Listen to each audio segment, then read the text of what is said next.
우리 오늘 예루살렘 우리 성지대학의 영구 종신 교수님이시고 사실은 은퇴 작년에 하시는 연도인데 너무 하나님의 큰 계획이 있다 보니 학교 측에서 이렇게 영구 교수로 종신 교수로 이렇게 또 임명받으시고요.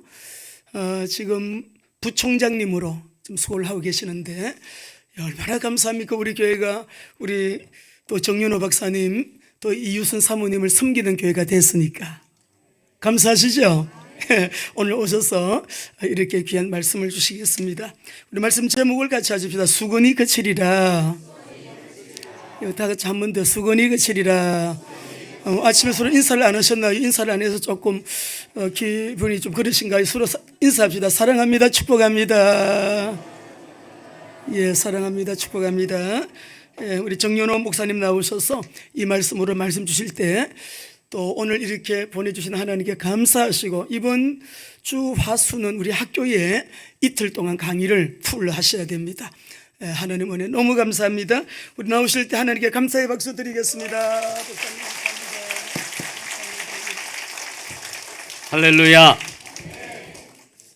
다시 한번 우리 옆분 인사하시겠습니다. 장로님, 권사님, 형제님, 자매님, 집사님. 괜히 하나님을 뵙는 것 같습니다. 하나님 뵙는 것 같습니다. 우리는 지난주에 부활절을 지냈습니다. 그리스도인의 특징이 뭘까요? 그리스도인의 삶의 특징이 뭘까요? 날마다 죽고 날마다 부활하는 삶입니다. 따라서 우리는 어제는 내가 이 사람을 미워했어도, 어제는 이 사람을 내가 조금 얕보았어도, 오늘은 어제의 나는, 어제의 관점에 나는 죽고 오늘은 옆에 있는 분들을 왕으로 섬기는 삶을 살겠다고 다시 부활하는 삶인 줄 믿습니다. 이것이 세상 모든 사람들, 세상의 어떤 종교와도 비교할 수 없는 그리스도인의 특징이고 특권인 줄 믿습니다. 다시 한번 우리 서로 진정 하나님의 형상으로 지음받은 옆에 있는 분을 하나님을 뵙는 마음으로 다시 한번 하나님을 뵙는 것 같습니다. 하나님을 뵙는 것 같습니다. 세상 만사 마음먹기 달렸다고 그러죠, 그죠?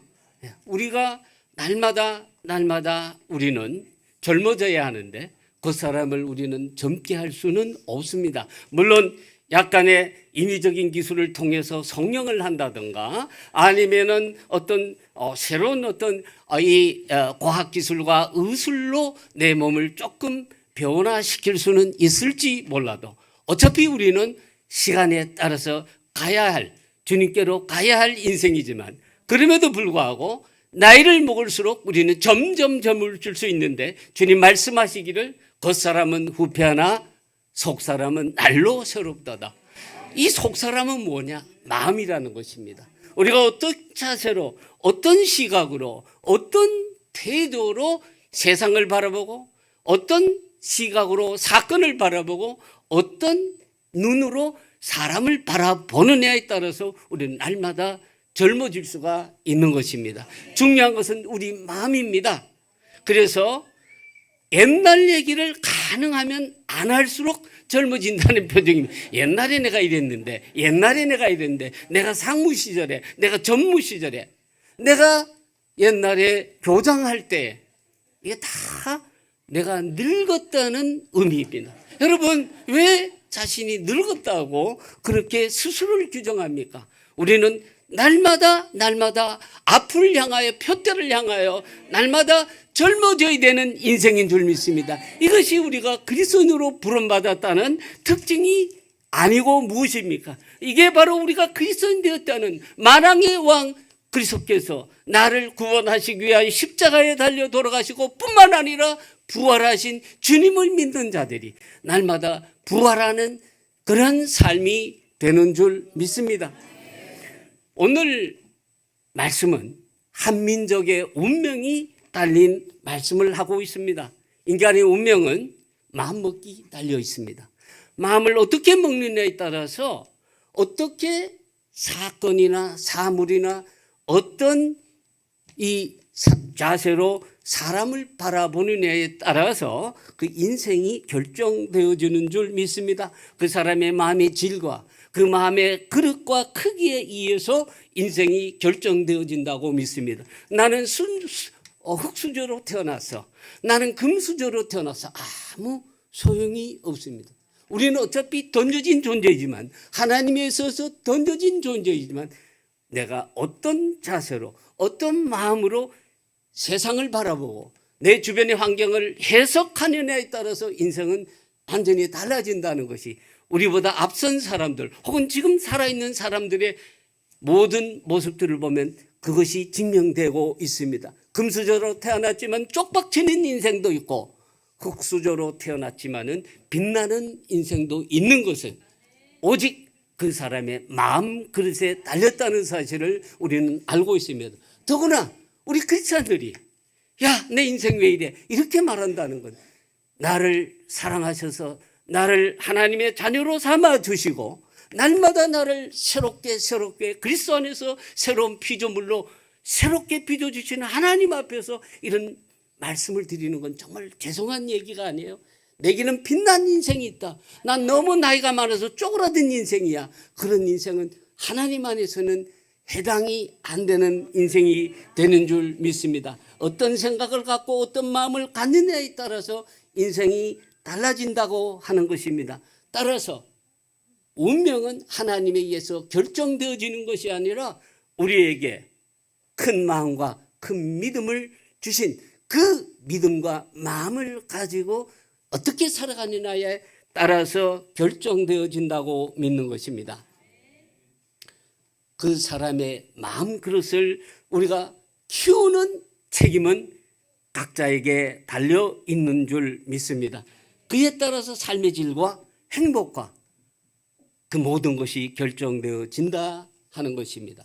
개인에게뿐만 아니라 집단 문화에도 그대로 적용된다는 사실을 우리는 역사를 통해서, 아니 현재를 통해서 볼 수가 있습니다. 여러분, 아메리카는 노스 아메리카와 사우스 아메리카로 나뉩니다. 물론 중간에 이 중미가 있지만 이 북미 노스 아메리카와 사우스 아메리카의 집단 문화는 그들의 삶을 완전히 바꾸고 있습니다. 사우스 아메리카는 캐톨릭 사람들입니다. 그 사람들이 사는 나라는 미국을 바로 국경을 한 멕시코를 비롯해서 코스타리카, 베네수엘라, 콜롬비아, 그리고 최근에 세계를 제패하는 축구의 우승국이 되었지만 인플레이션이 70%를 날려는 아르헨티나, 온갖 마약과 억과 폭력이 무도한 일들이 벌어지고 있는 남아메리카의 집단 문화는 캐톨릭이라는 하나의 사상과 문화에 의해서 결정되었기 때문에 거기에는 무질서하고 거기에는 판사도 갱들에서 죽고 오직 이 집단 폭력자들이 그 세상을 지배하는 그러한 세상이 되어버렸습니다. 세계 최고의 매장량을 갖고 있는 베네수엘라는 지금 사람들이 먹을 것이 없어서 굶주리고 그 나라를 탈출하고자 하는 사람들로 가득합니다. 왜 그렇습니까? 그 사람들의 마음 그릇을 차지하고 있는 바로 그 사상과 문화 때문에 그렇다 하는 것입니다. 그에 비해서 노스 아메리카는 어떻습니까? 미국은 어떻습니까? 캐나다는 어떻습니까? 거기에는 개신교, 프로테스탄트가 그 나라를 지배하는 그 마음에 담겨 있는 사상과 생각이 날마다 하나님의 말씀 안에서 참신하게 새로워지는, 그래서 그로 인해서 형성되어지는 사상과 제도에 의해서 나가기 때문에 집단의 생각이 다르기 때문에 엄청난 결과를 가지고 오는 것입니다.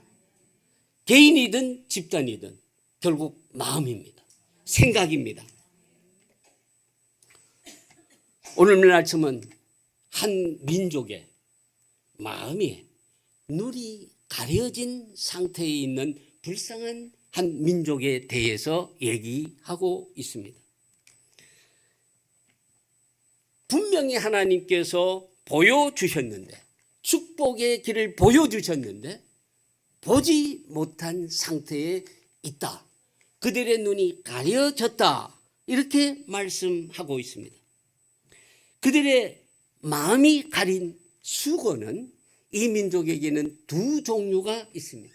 하나의 1차적인 수고는 스스로가 쓴 수고이요, 또 하나의 그들의 눈을, 축복을 보지 못하는 눈을 가린 것은 다른 이방 백성들이 씌워진 수건인데, 그 첫 번째 수건이 뭐냐면 그 민족에게 주신 율법이라는 수건임을 오늘 말씀을 통해서 알 수가 있습니다. 율법이란 무엇입니까? 율법이란 딱딱하고, 율법이라는 것은 오히려 굉장히 고추장스럽고 그런 것입니까? 그렇지 않습니다. 분명히 바울은 율법은 선하다. 왜냐하면 율법은 궁극적으로 인간의 생명을 주는 의가 최고 지점입니다. 그래서 우리가 예수 그리스도에서 구원받았다. 이건 무엇을 의미합니까? 죄인이 의인되었다는 의미입니다. 그렇죠? 예, 죄인이 의인되었답니다. 이 죄인이 의인되어지는 길이 우리 인간 스스로에게는 없기 때문에 하나님이 스스로 의이신 하나님께서 친히 사람 몸을 입으시고 우리를 대신해서 각 사람이 의를 이룰 수 있도록 십자가에서 자신을 내어주신 것이 바로 의의 사건, 십자가 사건인 것입니다. 그런데 율법의 궁극적인 엑기스는 의입니다. 율법의 궁극적인 엑기스는 의이기 때문에, 따라서 로마서 10장 4절에는 그리스도는 율법의 뭐라고요? 예, 마침이라는 우리 번역은 대단히 잘못된 것입니다. 율법의 이 헬라어로는 텔로스라고 되어 있는데 율법의 목적, 율법의 목표이니라. 다시 말해서 율법을 통해서 하나님께서 이스라엘 백성에게 기대한 것은 의를 이루는 것입니다. 의, 그리하면 살리라.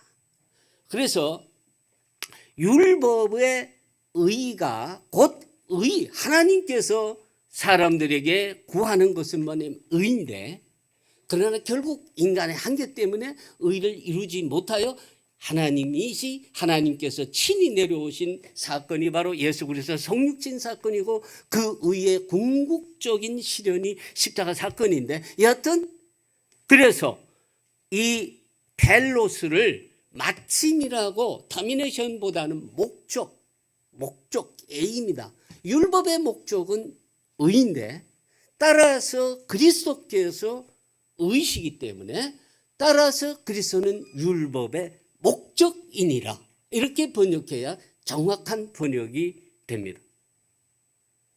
예수님께서는 바로 의 자체이시고 진리 자체이셔서, 따라서 그분이 십자가에 달려 돌아가심으로 말미암아 의를 이루셨고, 우리가 의롭게 되어서 따라서 죄인에게는 함께 하실 수 없는 하나님께서 친히 우리와 함께 하시게 된 이 사건이 바로 놀라운 십자가 사건이고, 하나님께서 우리를 구원하신 사건이 되는 것입니다. 이 율법을 하나님께서 주신 목적은 살리기 위해서 주셨는데, 그러나 이스라엘 백성들이 율법을 그 자체에 거기에 핵심을 두지 않고 율법의 형식적인 일에 너무 치중했다 하는 것입니다. 그 대표적인 사건들이, 여러분 성지순례를 오시면 호텔에 묵으실 때에 어떻습니까? 호텔에 안식일 날 호텔에 이 엘리베이터가 바로 내가 누르는 대로 가지 않고 층마다 이렇게 서는, 이것이 다 율법의 형식에 얻었기 때문에, 이게 율법의 수건이 가려웠다는 얘기를 구체적으로 좀 설명하면 그런 것입니다. 그래서 율법의 형식에 갇혀 있었기 때문에 율법의 핵심이 되는 예수 그리스도를 보지 못했다는 것이 오늘 본문 말씀에 율법으로 수건이 가려웠다는 의미인데요. 그래서 여러분들 보면 호텔에서 심지어 저녁 식사 후에 다른 아랍 호텔에는 되는데 유대인 호텔에는 뭡니까? 커피가 안 나오는 이유도. 왜 그래요?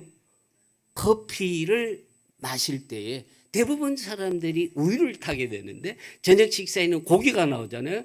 그래서 율법에 의하면 고기와 우유를 같이 먹지 못하는 바로 율법. 어린 양을 어린 양을 어미젖에 삶지 말라고 하는 이 율법 규정을 철저히 지키려고 하다 보니까 고기와 우유를 먹지 못하게 하고 심지어 우유를 담은 그릇과 이 다른 어떤 고기를 담는 이 그릇을 함께 쓰지 못하는 것까지 철저하게 그 형식에 너무 치우쳤기 때문에 그 율법으로 오히려 그 율법의 핵심이요 목적인 그리스도를 보지 못하게 되었다는 것이 바울이 오늘 우리 식으로 표현하면 오통제라. 이래서 우리 백성들이 내 백성들이 눈이 가려워져서 이 구원의 잔치에 들어오지 못하게 되었다고 말씀하는 것의 핵심이 되는 것입니다. 눈이 가려졌습니다. 그래서 보아야 할 것을 보지 못합니다. 그래서 성경은 그들의 마음이 완고해졌다고 말합니다. 우둔해졌다고 말합니다. 로마서 11장 25절에서는 이렇게 말씀하고 있죠. 그죠? 형제들아 너희가 스스로 지있다 함을 명쾌하여 이 비밀을 너희가 모르기를 내가 원치 않으니 이 비밀은 이방인의 충만한 소가 두렵까지 이스라엘에 더는 우둔하게 된 것이라. 이방인들은 다 구원을 받는데 내 백성은 이 눈이 가려워져서 율법의 눈이 가려워져서 율법의 수건을 쓰고 있기 때문에 눈이 가려워져서 이 축복을 보지 못하고 있노라 애통해하고 있는 것입니다. 그래서 이사야는 이 백성들의 마음이 우둔해져서 귀로는 둔하게 듣고 눈은 감았다고 말하고 있습니다.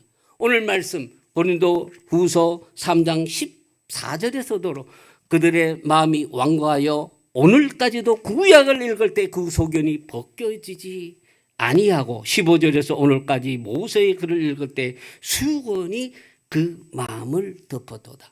율법의 이 수건을 쓰고 참된 율법의 핵심으로 오신 그리스도를 보지 못하게 되었다고 하는 것입니다. 14절에 이 마음은 헬라어로 노에마타라고 합니다. 쉽게 표현하면 생각들이라는 뜻이에요. 사실은 우리 마음이라고 번역되어 있고 15절에도 마음이라고 이렇게 되어 있는데 14절의 마음과 15절의 마음은 헬라어로 조금 틀립니다. 14절의 마음 그것은 헬라어로 노에마타 생각들이라는 말고 마음이 완고해졌다 마음이 딱딱해졌다는 것입니다. 여러분 늙는다는 의미는 딱딱해진다는 것입니다. 죽은 사람은 완전히 딱딱합니다. 늙을수록 우리 몸이 뻐더덕 이렇게 하잖아요. 이게 부드러워지지 못했다 하는 것입니다. 우리 아기들 보세요. 얼마나 살이 보들보들하고 이렇게 그렇습니까? 예, 우리의 삶이 육체적으로는 점점 딱딱해질 수밖에 없지만 그러나 우리의 생각은 점점 부드러워질 수 있다 없다? 있다는 것입니다. 왜냐하면 그리스도 안에서 우리는 속 사람은 다시 말해서 마음은 우리의 생각은 점점 젊어질 수가 있는 것입니다. 우리 젊은이들한테 혹시 내가 야야 옛날에 내가 다 그거 해봤어 그렇게 얘기를 하시면 상대방이 직접 말을 못해도 속으로 뭐라 그런지 아세요?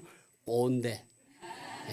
꼰대란 다른 것이 아니라 야 옛날에 내가 다 그래 봤어. 여러분 우리가 그런 생각을 하는 순간 내가 늙었구나 자각하고 아니야 나는 좀 더 새로운 어떤 정보 새로운 여러분 시간이 나이 들수록 시간이 많잖아요. 가진 시간 뭐 하는 데 씁니까? 공부하는 데 써야죠. 생각을 젊게 하는 데 써야죠. 읽어야죠. 더 기도해야죠. 더 마음을 젊게 하게 해달라고. 그래서 젊은이들 오고 어울려 보세요.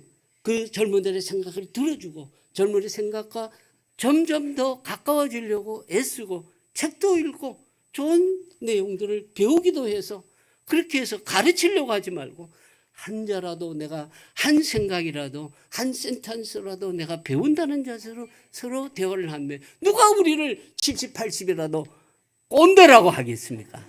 네. 그래야 우리는 세대 차이도 우리는 없앨 수 있고 그러면 이상하게요. 내가 젊어지는 것을 느낄 수 있습니다. 저는 그런 점에서 조금 축복받은 것 같습니다. 여전히 젊은 사람들하고 더 젊어지기 위해서 옛날 가르친 거 가지고 옛날 10년 전의 노트를 가지고 가르친다면 저는 꼰대가 되는 것입니다. 내일의 강의를 위해서 오늘 밤을 새우는 노력이 오늘 점점 더 젊어지게 만드는 줄 믿습니다. 젊어지면 다른 사람과 대화를 나눌 수 있고 생각을 나눌 수 있고 생각이 점점 더 말랑말랑하게 되어서 배울 뿐만 아니라 내가 배우는 자세로 하니까 자연스럽게 상대방에게도 긍정적인 영향을 끼쳐서 내가 가르치려고 하지 않지만 상대방은 배우는 이런 순순함의 기능을 갖게 되는 줄 믿습니다. 그런데 15절에 있는 이 마음은 헬라어로 카르디아라고 얘기하고 있습니다. 카르디아 뭐냐? 우리가 흔히 마음이라고 보는데 이 카르디아는 사실 이 문자적으로는 심장인데 육체와 영적 생명의 초소를 이 카르디아로 표현합니다. 그래서 총체적 생명의 중심이 바로 이 카르디아 마음이 되는 것이고 그래서 모든 생명의 원천이라고도 볼 수가 있으며 도덕적 결정의 중심이라고도 볼 수가 있습니다. 그래서 인간의 모든 생각과 이 감정과 그 모든 소원이 발생하는 하나의 중심이 바로 이 15절에서 말하는 마음 카르디아라는 단어인데요. 그래서 우리가 날마다 새로워지고 날마다 우리가 샘솟는 이 어떤 사랑의 마음도 바로 우리가 이것을 계속 하나님 내 카르디아를 젊게 하옵소서. 날마다 내 카르디아를 젊게 하옵소서. 어제는 제가 저 사람 내 요 좁은 시각으로 미워하였으나 어제 죽고 나는 죽고 그리스도는 나는 죽고 오늘 새롭게 태어나는 마음으로 저 사람을 보게 하옵소서. 이것이 바로 우리가 날마다 샘솟는 이 사랑으로 그리스도께서 부어주시는 샘솟는 마음으로 젊어지는 비결이 되는 줄 믿습니다. 우리는 결국 그 마음을 어떻게 먹느냐에 따른데 잠언 4장 23절에서 무릎 지킬 만한 모든 것보다 더욱 내 마음을 지키라 생명의 근원이 이에서 남이니라 말씀하고 있습니다. 생명의 근원이 어디 있다고요? 이 마음 카르디아에 있습니다. 히브리어로는 레브, 헬라어로는 카르디아에 있다는 것입니다. 자, 결국 이스라엘 백성들은 아직도 예수 그리스도를 거국적으로 믿지 않고 있습니다. 여러분들 보면 요한복음 1장 11절에 보면 자기 백성 가운데 왔으나 그들이 영접지 아니하였다고 했습니다. 그래서 한 명도 영접지 아니하 그것 아닙니다. 사도행전 21장 20절 이하에 보면 이런 말씀이 있습니다. 사도 바울이 3차 전도 여행에 다녀와서 이제 예루살렘 교회의 지도자들이 바울에게 이렇게 말씀합니다. 우리 가운데 믿는 자 수만 명이 있다.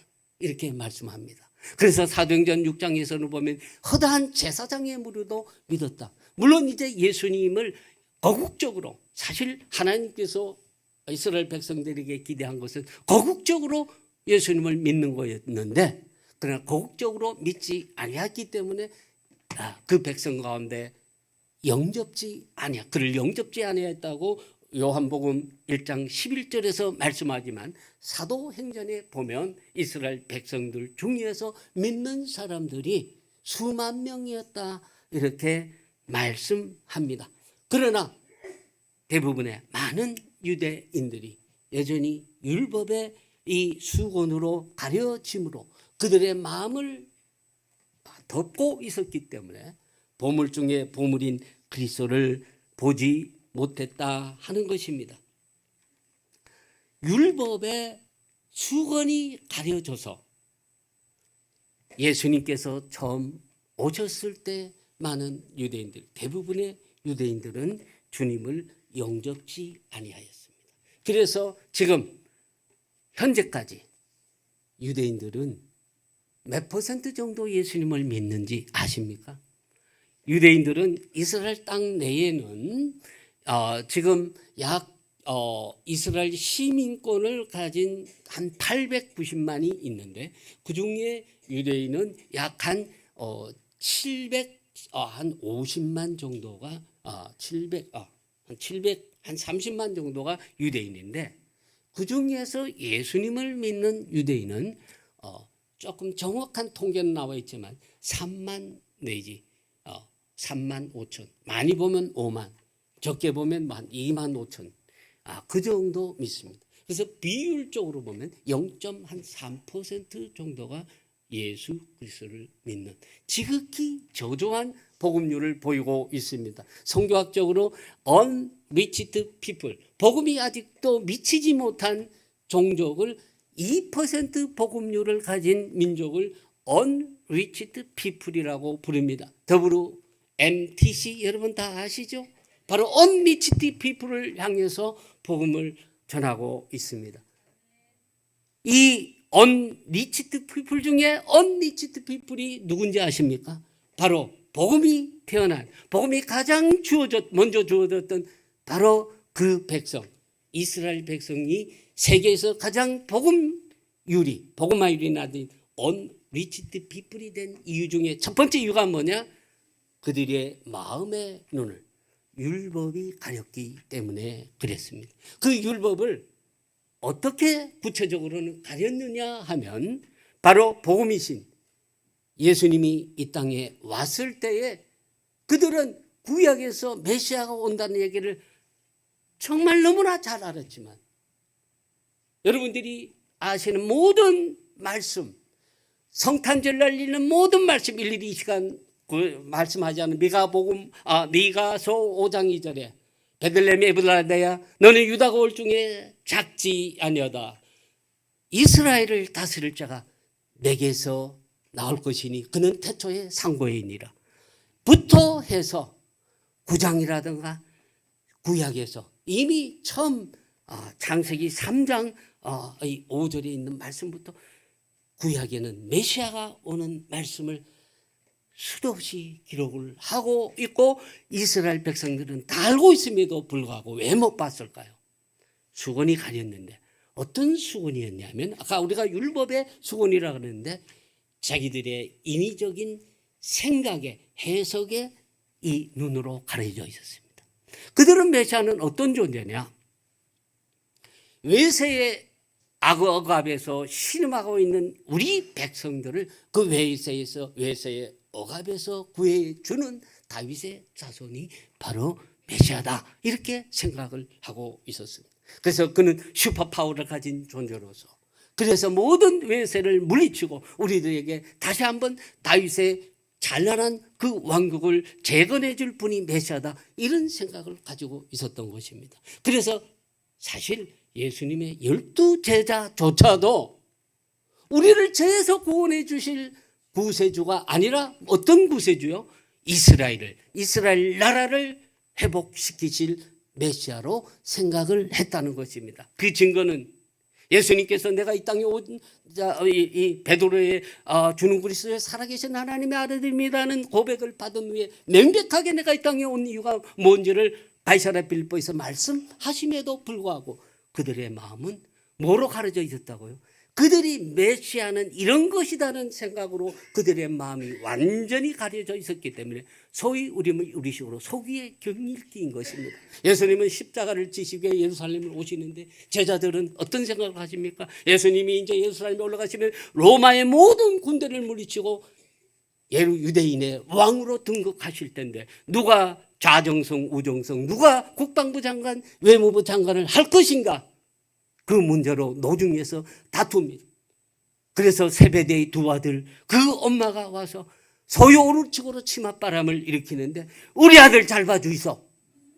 그러니까 니만 엄마가 있냐 임마 라고 노중에서 다퉜던 얘기가 복음서에 적나라하게 기록되어 있다는 것입니다. 이들은 그 생각을 언제까지 가졌느냐? 예수님이 십자가에 돌아가시고 부활하셔서 이제는 40일 동안 그들과 함께 계시다가 승천하시는 순간까지도 사도행전 1장 6절에서 주님 죽음까지도 정복하셨사오니 이제는 이스라엘 나라라는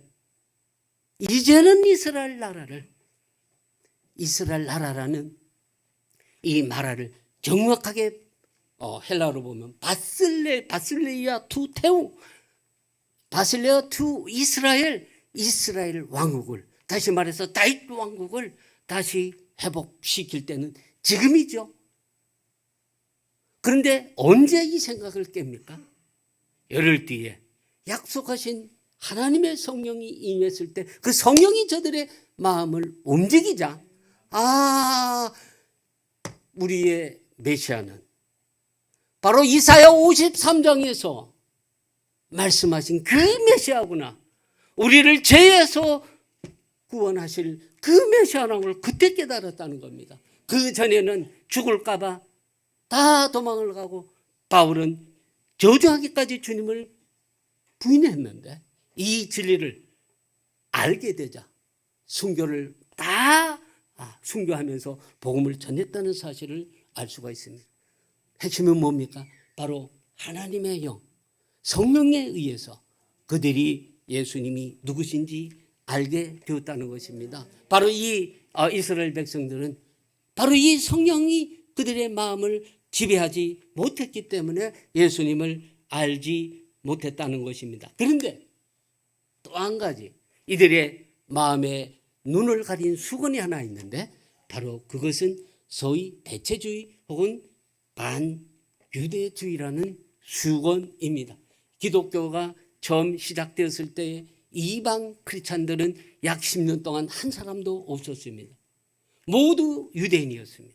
심지어 베드로까지도 이방인은 구원을 받지 못한다, 구 예수를 믿어도 구원 얻는 것은 오직 유대인이다 생각했는데 사도행전 10장에 보면 하나님께서 그 마음에 드리워진 유대주의를 깨뜨리시는 그 환상을 보고 난 후에 이방인도 우리가 짐승 취급하고 개 취급하던, 그래서 부정한 동물은 유대인들이 먹지 못하는데 저 부정한 동물을 먹으라는 그 의미가 바로 우리들이 개 취급했던 이방인들과 사귀고 이방인들에게 복음을 전하라는 말씀이구나. 이방인도 예수 그리스도를 믿으면 우리처럼 하나님의 형상으로 지음받은 참 하나님의 자녀가 될 수 있구나. 그때 깨달은 거예요. 그런데 이제 점점, 그래서 처음에는 있잖아요. 유대인들이 이제 먼저 믿은 유대인들이 이방인에게 복음을 전하잖아요. 그죠? 사도행전 여러분 12장에 보면 이 헤롯의 이 핍박으로 인해서 많은 그 크리스찬들이, 예수 믿는 유대인들이 흩어지면서 이방 지역으로 복음을 전하게 되는데, 그래서 오늘날 우리가 잘 아는 이 안디옥 지역이라든가 헬라 지역으로 복음을 전하게 되면서 헬라 지역에서도 예수 그리스도를 믿는 사람들이 이제 점점 많아지게 되는 것입니다. 그런데 그 문제가 뭐냐면, 자, 우리가 이방인들도 예수를 믿고 이제 나면 구원을 얻기는 얻는데 유대주의자들이 가서 이방인들이 예수만 믿는 것까지 안 되고 유대인처럼 돼야 된다. 그 대표적인 게 뭐냐면 너희도 할례 받아야 된다. 그리고 유대의 이런 율법들을 지켜야 된다. 이렇게 얘기를 하자. 이거 어떻게 되나? 우리 모교회에 어떤 어머니 같은 이 예루살렘 교회에 가서 좀 여쭤보자. 그래서 그 문제를 가지고 회의를 연 거지. 사도행전 15장에 나오는 소위 예루살렘 공의회라고 하는 거죠. 거기에서 결정이 뭐냐면, 자, 우리도 이 율법의 무거운 짐을 짓지 못하는데 이방인들에게는 목매어진 거, 핏째 먹는 것이라든가 간음이라 이런 것들, 특별한 예외적인 경우를 제외하고는 다 이방인들에게는 좀 예수 그리스도를 믿기만 하면 구원을 얻는 것으로 하자고 결정한 사항으로 인해서 이 이방인들에게 복음이 점점 이제 펼쳐져 나가는데, 주 132년에서 135년에 제2차 유대 항쟁이 일어나는데 이 항쟁으로 인해서 완전히 전세가 이 교회의 전세가 완전히 역전이 되어지는 사건이 일어나게 됩니다. 그때 로마의 황제는 하디라는 황제인데 이 하디라는 황제가 이 조그만 유대라는 이 나라가 두 번씩이나 거대한 대제국 로마의 항쟁을 하니까 말이죠. 아예 이 유대라는 이름 지명 자체를 팔레스티나 유대인과 이 이스라엘과 늘 어떤 갈등을 겪었던 이 팔레스틴 블레셋의 이 플리스팀이라는 것을 라틴식으로 발음을 해서 팔레스티나라고 바꿔버리고 예루살렘 이름도 엘리아 카피톨리오로 바꿔버리고 유대인들은 아예 이 예루살렘에 접근하지 못하게 하는 조치를 취하게 되면서 예수 믿는 유대인들은 점점 쪼그라들게 되는 것입니다. 그에 비해서 이방 크리스천들은 점점 커지면서 어떤 일이 있게 되느냐면 이 이방 크리스천들이 하나님의 말씀에 의하면 우리가 로마서 11장에서 보면 자고하지 말라. 너희는 젖붙임 받은 자다. 자고하지 말라. 근데 점점 자고하게 되는 것입니다. 자고하게 되면서 어떤 얘기를 설설 하게 되느냐면 저들은 버림받은 자다. 하나님이 이스라엘과 맺은 언약은 이젠 폐해졌다. 그 증거가 뭐냐? 하나님이 계신다고 하는 성전이 파괴되어 버렸지 않느냐? 하나님이 임재해 계신다는 성전이 파괴됐다는 뜻은 곧 하나님께서 저들을 버렸다는 뜻이다. 그래서 하나님께서 새로운 이스라엘을 택하셨는데 그것이 교회다. 그래서 이스라엘이라는 민족은 교회에 있어 대체되었다. 라고 얘기를 하기 시작하는 때가 속사도 시대, 특별히 4세기 이 교구 시대 때부터 이 대체주의와 이 그에 따른 반유대주의가 있게 되면서 이름만 들어도 우리가 존경을 표시하지 않을 수 없는 위대한 교부님들의 입에서 유대인들을 향한 거친 표현들이 나오게 되는데 이 대표적인 몇 마디 하면 유대인들을 핍박하는 것이 하나님께 영광을 돌리는 것이고 유대인은 마귀의 자식들이고 해당은 사단의 소굴과 같은 것이다 하는 등 이런 말씀들이 여러분 이름만 대면 다 아시는 그 이름을 직접 대면 여러분들이 갑자기 그분들에 대한 또 미움이 생길까 봐 그런 내용이 있다는 정도로만 얘기를 하고 그러다 보니까 교회가 점점 유대인들을 핍박하게 되는 겁니다. 그래서 주 70년 이후 그리고 좀 더는 주 2세기 132년 135년 이후 유대인들은 나라 없이 세계를 떠돌았는데 이걸 우리가 디아스포라고 부르고 가장 많이 도망간 쪽이 오늘날 유럽인데 유럽은 여러분이 알다시피 기독교 나라입니다. 그것에서 이런 어떤 대체주의와 이 반유대주의로 인해 유대인들을 핍박을 하기 시작하는데 그 핍박의 정점이 사실 600만 학살 홀로코스트가 되는 것입니다. 다음 주 17, 18이 홀로코스트 이 추념일이 되는데요. 이 홀로코스트는 사실은 여러분들이 그 홀로코스트 그 배경을 자세히 들여다보면 홀로코스트의 직간접적인 사상적인 모든 이 영향이 어디에서 나왔느냐? 교회에서부터 나왔다는 것을 알 수가 있습니다. 시간이 많이 지났기 때문에 이 모든 내용을 여기서 다 말씀드릴 수는 없고 이것으로 인해서 유대인들은 다시 한번 기독교에 대한 깊은 원한과 적대감을 가지게 되면서 두 번째 수건이 가려지게 되면서 예수 그리스도를 믿는 유대인은 민족 반역자다. 그래서 1989년 12월 20일 성탄절날 의도적으로 성탄절날 이스라엘 대법원에서는 예수 믿는 유대인은 유대인이 아니다라는 판결을 땅땅땅 내리게 됩니다. 베레스포드 부부는 사실 저희 학교에서 공부한 사람이었어요. 유대인은 어머니가 유대인이야 자녀가 유대인인데 유대인 중에 유대인 베레스포드 부부는 바로 예수 믿는다는 이유로 너희는 유대인이 아니므로 이 땅에 귀한 자격이 없다. 추방을 결정한 날이 1989년 12월 25일입니다. 그 모든 원인이 어디 있다고요?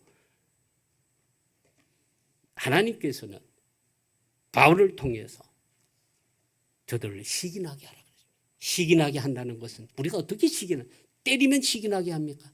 사랑으로 저들을 흩어져 있는 여러분, 사람이 가장 또 마음이 공고한 때가 언제인지 아세요? 집 떠나서 더구나 나라 없이 떨어진 공고한 마음이 있는 사람들이 그 이웃에 전부 다 크리스찬들입니다.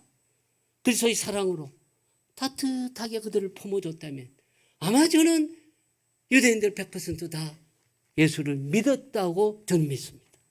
근데 그것이 아니라 우리의 위대한 교부님들부터 해서 개신교의 위대한 우리의 개혁의 아버지까지도 유대인들 저들은 사탄의 마귀의 자식이고 사탄의 소굴이고 그래서 저들의 피와 관절과 골수를 톱으로 쪼개라고 도저히 그분에게 그런 얘기가 나오리라고 상상할 수 없는 그런 얘기들이 이 사상이 이렇게 무서운 겁니다. 오랫동안. 그래서 유대인들은 오늘날 예수 믿는 유대, 예수는 누구냐? 자기들을 핍박한 종교의 우두머리다. 그래서 예수는 어떤 존재냐? 예수, 이막 슈모 베 지크로 그의 기억과 그의 이막 슈모 그의 이름과 기억이 사라져 버릴 것이다. 예수 이름을 이렇게 워드프레이 하면서 저주하는 이런 대상이 되어버린 원인이 어디 있다고요? 그래서 예수 믿는 그 자체를 완전히 차단시켜버리는 어떤 수건 정도가 아니라 장벽을 누가 만들었다고요? 바로 우리의 신앙 선배님들이 만들었다는 겁니다. 그래서 유대인들은 지금 세계에서 가장 미전도 종족 중에 미전도 종족이 돼버렸다는 것입니다. 그러면 해결길이 없느냐? 바울은 어떻게 수건이 벗겨지느냐? 16절에서 14절에서 그리스도 안에서 그 수건이 없어질 것이다. 그리스도 안에서 16절에 주께로 돌아가면 그러면서 그게 주께로 돌아가면 너무 막연하잖아요. 주께로 돌아가면 예수 믿는다는 얘기인데 이게 예수 믿는다는 게 구체적으로 뭐냐? 주는 영이시니 그들에게 성령이 타치를 해야 된다는 것입니다. 오늘 우리는 WMTC에서는 이 언리치드 피플을 불쌍히 여기는 마음으로 파키스탄에도 이 펜포티 지역에 복음을 전하는 그리고 그들을 교육 지도자를 교육하고 하는데 이제 드디어 하나님께서 우리 이 WMTC의 우리 김경 목사님과 많은 이런 지도자 종들에게 깊은 마음을 주셔서 언리치드 피플 비전도 종족 중에 전도 종족을 향한 그 마음을 주시고 그들에게 복음을 전하는데 핵심은 뭡니까? 성령님께서 저들의 우리가 복음을 전할지라도 그 마음을 부드럽게 해주시는 성령님이 역사하셔야 된다 하는 것입니다. 성령님께서 역사하셔야. 그래서 고린도전서 12장 3절에서 뭐라고 얘기하십니까? 누구든지 성령으로 말미암지 않고는 예수를 주시라 할 수 없느니라. 예수님이 주시다, 구세주다. 이 고백이 바로 수건을 벗기고 성경에서 지금 구약에서 말씀하고 있고 신약에서 얘기하는 이 우리가 사는 길, 세상의 모든 복 중의 복, 구원의 이 복, 이거를 누릴 수 있는 길이 어디냐? 예수 그리스도. 예수 그리스도인데 예수 그리스도를 어떻게 아느냐? 주는 영이시니 주님께서 그 마음을 감화시켜야 된다는 것입니다. 오늘 첫 번째 수고는 저들의 잘못입니다. 두 번째 수고는 우리의 잘못입니다. 오늘 이 우리의 잘못을 씻는 길은 그들에게 가서 잘못했습니다. 뭐 이런다고 되는 문제가 아니고 결국 우리가 그들이 주님께 돌아올 수 있도록 해야 되는데 그 비결은 저들에게 성령이여 저들의 마음을 감동시켜 주옵소서. 누가 복음을 전하든지 그게 중요한 것이 아니고 복음을 들을 때에 저들의 마음을 강하게 타치 역사하여 주셔서 예수 그리스도가 구세주라는 고백이 나올 수 있도록 역사하여 주옵소서. 우리에게 이 기도할 책임이 있고 우리에게 또한 복음을 전할 책임이 있는데 이것이 우리가 이방인으로서 저들에게 이 큰 베일을 마음의 이 문을 닫게 한 이 책임을 우리가 싣고 우리가 잘못을 용서받을 수 있는 길인 줄 믿습니다.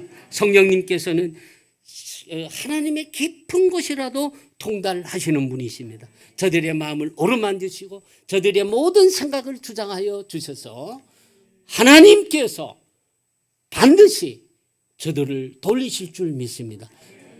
바울은 로마서 11장 25, 26절에서 그리하여 온 이스라엘이 구원을 얻으리라 분명히 예언적으로 말씀하고 있습니다. 이 일을 우리가 함께 감당해야 될 줄 믿습니다.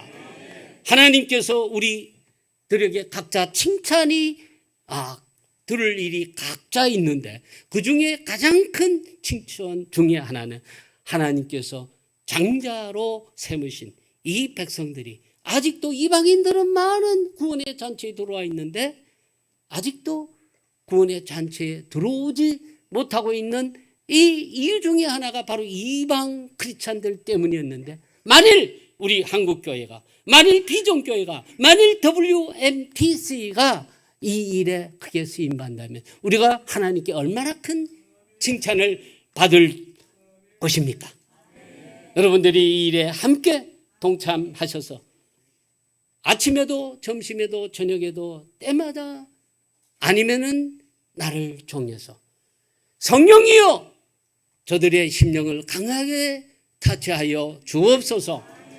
그리고 직접 가서 또한 하나님께서 교준 전도할 때 우리는 반드시 이 일이 이루어질 줄 믿고 믿음으로 나아가서 하나님의 큰 이 축복에 참여할 수 있는 복이 여러분들 가운데 함께 하시기를 주의 이름으로 축원합니다.